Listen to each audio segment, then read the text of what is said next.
कि हिंदुस्तान की आजादी के लिए अंग्रेजों के खिलाफ उठ खड़े होने, लड़ने और कुर्बानियां पेश करने वालों में 65% मुस्लिम मुजाहिदीन आजादी थे।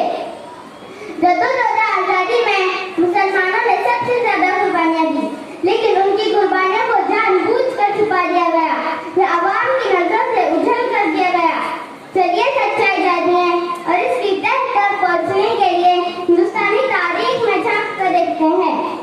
हर हिंदुस्तानी को इन्हें नाकाबिले तस्दीक हक़ाइक़ के बारे में बाखबर होना चाहिए और अपने बच्चों को भी मुल्क की तहरीक आज़ादी की हकीकत से वाकिफ कराना चाहिए। यह हम सब की जिम्मेदारी है कि जद्दोजहद आज़ादी में मुसलमानों की कुर्बानियों से वाकिफ करवाएं। हिंदुस्तान पर अंग्रेजों का गाजिबाना कब्जा और फिर उनके खिलाफ जद्दोजहद आज़ादी के आगाज का जायजा ले तो यह हकीकत सामने आती है कि पहले जद्दोजहद आज़ादी हैदर अली और उनके बेटे टीपू सुल्तान ने 70-80 ईस्वी में शुरू की और 70-90 ईस्वी में पहली मर्तबा फौजी इस्तेमाल के लिए हैदर अली और टीपू सुल्तान ने मासूरी सख्ता रॉकेट्स को बड़ी कामयाबी से नस्ब किया। हैदर अली और उनके बहादुर फर्जंद ने 70-80 और 70-90 ईस्वी में बरतानवी हमला आवारा के खिलाफ रॉकेट और टॉप का मुअस्सिस तौर पर इस्तेमाल किया। आखिरी मुगल ताजदार बादशाह बहादुर शाह पहले हिंदुस्तानी थे जिन्होंने हिंदुस्तान की आजादी के लिए बड़ी मजबूत और शिद्दत के साथ लड़ाई लड़ी। उनकी वही लड़ाई 1857 ईस्वी की गदर का बाइस बनी। साबिक वज़ीर आज़म राजीव गांधी ने रंगून बर्मा में बहादुर शाह जफर की मदद पर हाजिरी के बाद किताब दर्ज सूरत में लिखा था, अगर आप बहादुर शाह जफर को हिंदुस्तान में। अस्सलाम वालेकुम व रहमतुल्लाहि व बरकातहू। माशाअल्लाह, सब बच्चों की हौसला अफजाई करें हैं। इसका नाम है तस्मिया रसूल। अब इसके बाद अब्दुल्ला शेख।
अब इसके बाद आसिया आसिम अगलावे।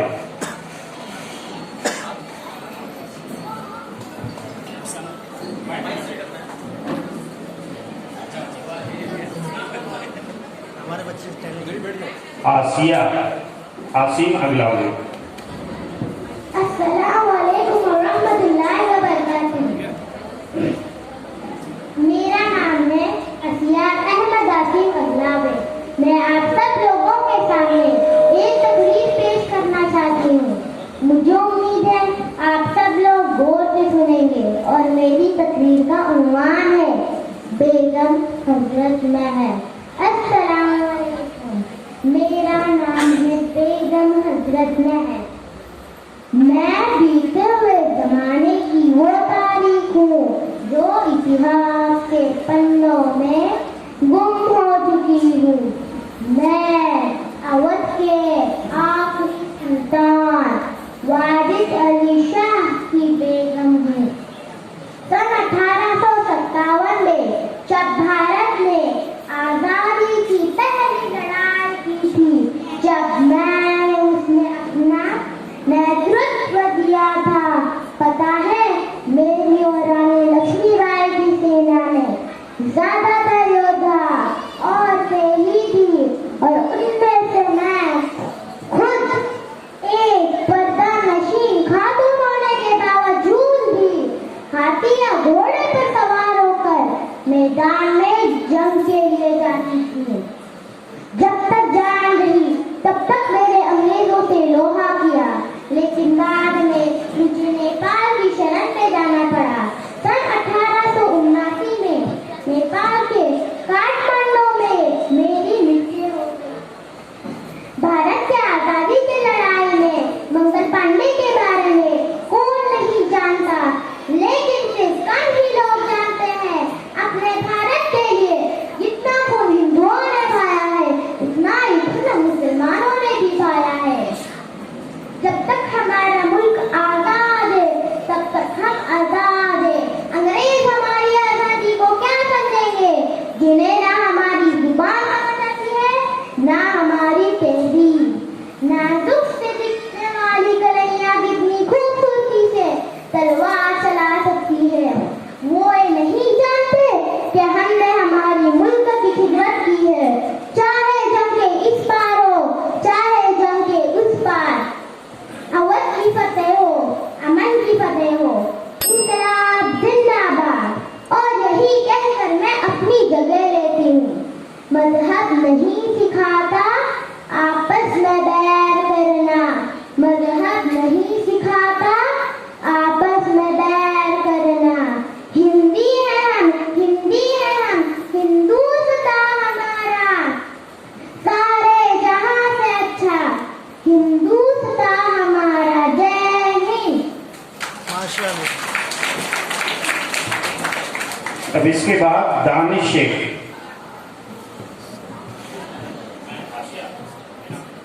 अस्सलाम वालेकुम वरहमतुल्लाहि वबरकातुहू। अल्हम्दुलिल्लाहि रब्बिल आलमीन वस्सलातु वस्सलामु अला रसूलिल करीम। अम्मा बाद।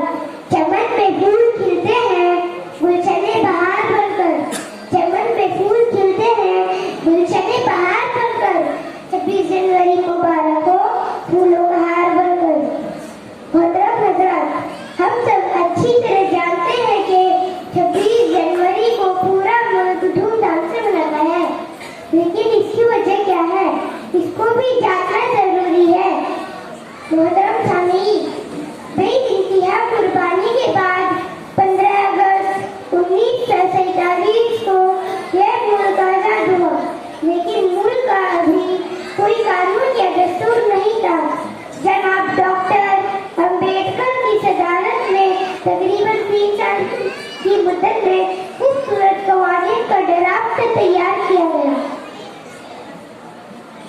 26 जनवरी 1949 को यह ड्राफ्ट पार्लियामेंट में पेश किया गया और तमाम मेंबरों की रजामंदी से यह कानून पास किया गया।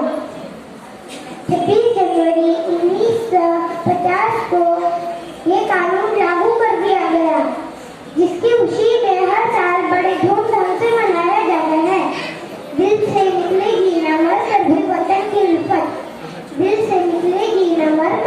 वतन की रिफत मेरी मिट्टी से भी खुशबुएं वफा आ रही हैं। अस्सलाम वालेकुम रहमतुल्लाहि व बरकातहू। आनिस्ता जमादार।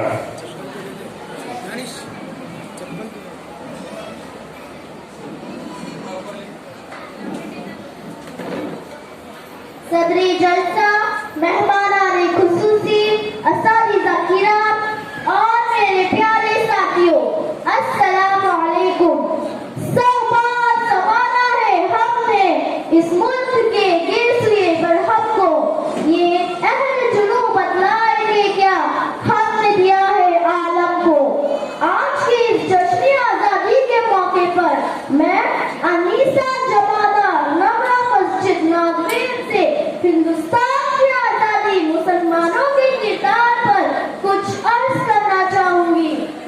ये नाकाबिले इनकार हकीकत है कि मुसलमानों ही की कुर्बानी का सिला है कि आज हमारा मुल्क आजाद है। बालाकोट की पहाड़ी पर सैयद अहमद शहीद रहमतुल्लाह अलैह और शाह इस्माइल शहीद रहमतुल्लाह अलैह ने अपनी जान की कुर्बानी दी। शामली के मैदान में उलमाए देवबंद ने अपनी जान दी। 1857 में 51,000 उलमाए किराम को शहीद किया गया। हजरत शेखुल हिंद रहमतुल्लाह अलैह ने तहरीकी रेशमी रुमाल चलाई, जिसके वजह से उन्हें माल्टा की कैदखाने में दर्दनाक सजा दी गई। हजरत इमदादुल्लाह रहमतुल्लाह अलैह, हजरत अहमद रशीद गंगोही रहमतुल्लाह अलैह ने बाकायदा शामली के मैदान में अंग्रेजों को खुला चैलेंज दिया। खवातीन में बेगम हजरत महल, अबीदा खानम बेगम, हाजिरा बीबी इस्माइल और कई ऐसे लोग मुसलमान हैं जिन्होंने अपनी जानों की परवाह नहीं करते हुए अपने वतन पर कुर्बान हो गए। लेकिन आज भी कई ऐसे लोग हैं जो हमारे मुल्क को जात पात पर बांट रहे हैं। वो ये सुन ले, जब गुलिस्तान को मुंह की जरूरत पड़े सबसे पहले हमारी ही गर्दन कटी, फिर भी कहते हैं हमसे ये वतन हमारा है तुम्हारा नहीं, जबकि सच तो ये है ये वतन हमारा भी है सिर्फ तुम्हारा नहीं। सलाम है उन तमाम शहीदों को जिन्होंने अपनी जान इस वतन पर कुर्बान कर दी, जिसके वजह से आज हम खुली फिजा में सांस ले रहे हैं। सरफरोशी की तमन्ना अब हमारे दिल में है, देखना है जोर कितना बाज़े कातिल में है। अस्सलामु अलैकुम। आरजू बेतारी। आरजू बेतारी।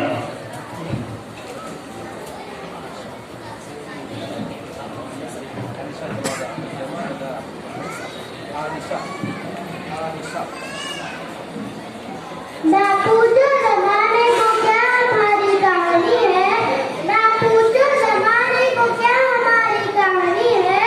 हमारी पहचान तो सिर्फ ये है कि हम सिर्फ मुसलमान हिंदुस्तानी है।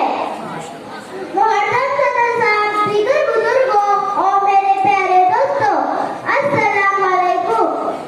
मेरा नाम आरज़ू बेतारी।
एक आखिरी बच्चे हैं रिजा शेख। ये बच्ची स्पीच के लिए तैयार है, मजमे में आई है। रिजा शेख।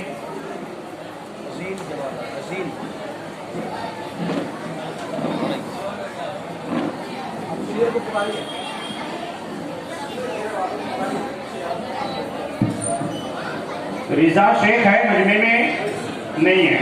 बहुत अच्छी बात। सीनियर ग्रुप के बच्चे रेडी हैं?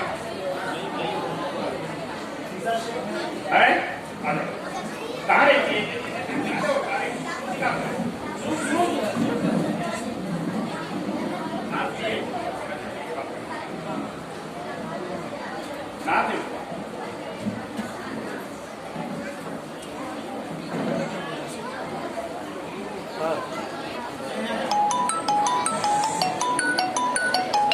अब इसी तरह ये अभी जूनियर ग्रुप के बच्चों का हुआ। हाँ, रिफ्रेशमेंट चालू हो गया। हाँ, पानी पिलाइए फिर, अभी ज्यादा खिलाइए ना सुस्ती लग जाएगी, बैठ जाएंगे खामोश। सीनियर ग्रुप के बच्चे भी इसी तरह आएंगे और यहाँ लाइन से बैठेंगे, ठीक है? हमारे रियाज